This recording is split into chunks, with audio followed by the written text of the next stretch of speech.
A Beautiful Boy. As parents, readers may continue As parents, readers may constantly find themselves questioning if they would have made the same decision as David Sheff did in regards to his son Nick. Nick is a drug addict. His drug of choice is crystal meth.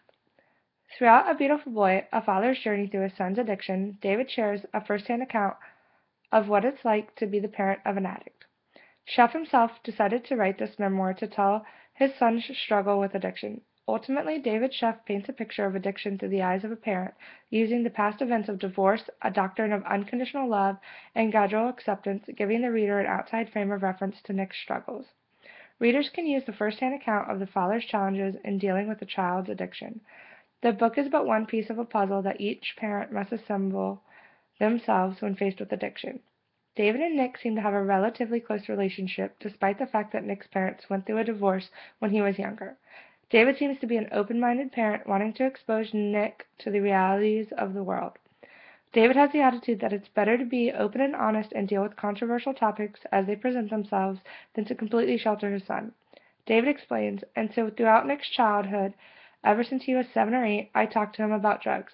We spoke about them early and often in ways prescribed by the Partnership for a Drug-Free America. David recalls his experimentations with drugs in the 60s and doesn't want Nick to experience the same reckless lifestyle.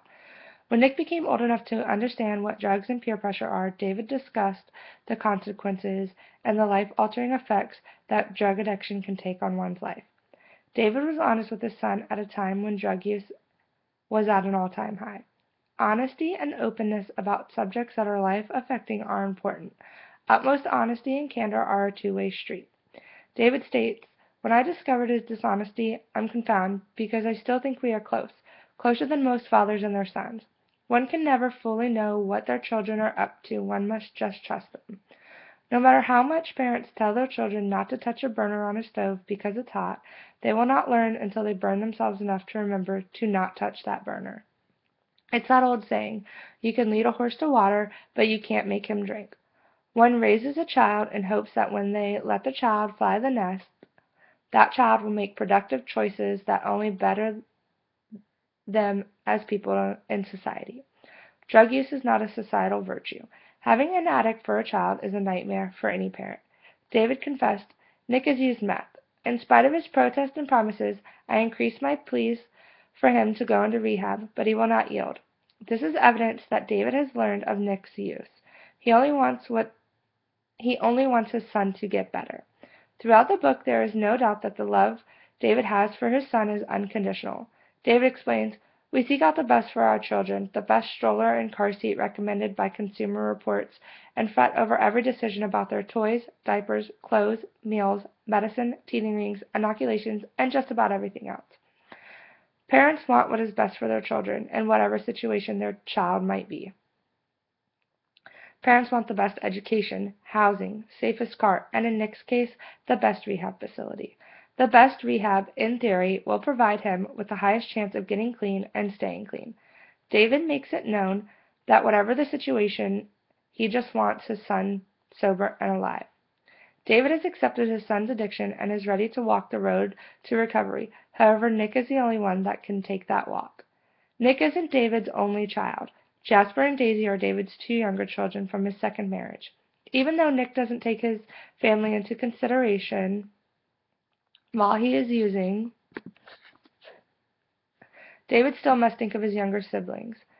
Seeing a brother suffer from an addiction can take an unnecessary toll on younger siblings. David shares, "Somehow I never fall apart around Jasper and Daisy. I do not allow myself to. I don't want to worry them any more than they already are." This reiterates that David just wants what is best for his children, all of them. David thinks it's best to spare Jasper and Daisy the dirty details of their older brother. Children have some natural innocence at a young age, and it is best to try to preserve that. David does this in hopes of being able to have some control over the situation. David admits, "I kept our family's problem a secret for a long time. It wasn't that I was ashamed. I wanted to protect Nick, to preserve our friends' and others' good impressions of him." David doesn't want his family to be judged. In his eyes, Nick is still young and innocent, much like Jasper and Daisy. Nick has put himself and his family through a roller coaster of events. One can only handle so much as a parent before you have to let your child figure life out for themselves. That deciding point might be hard to reach, but once you can't let an adult child consume your every aspect of your life after they have reached the legal age. David explains, many families drain every penny, mortgaging their homes and bankrupting their college funds and retirement accounts, trying successive drug rehab programs as well as boot camps, wilderness camps, and every variety of therapists. There is a time for parents to admit they have done all that they can and they can no longer afford to try and help their child. It doesn't mean that parents don't love their children or that they no longer care. It just means that they can no longer handle the stress of an addiction in every aspect of their own personal lives anymore. Along with David no longer carrying his son's addiction, he himself needed to get help for all that he went through. David became an addict to his son's addiction, staying up all night, worrying, spending countless hours researching rehab centers, and doing whatever it took to offset the financial burden rehab was having on his family. David says, I've accepted the other C's. I cannot control it. I cannot cure it. David has learned that he cannot heal Nick. Nick has to heal himself. The road to recovery isn't short, but it's a road worth taking.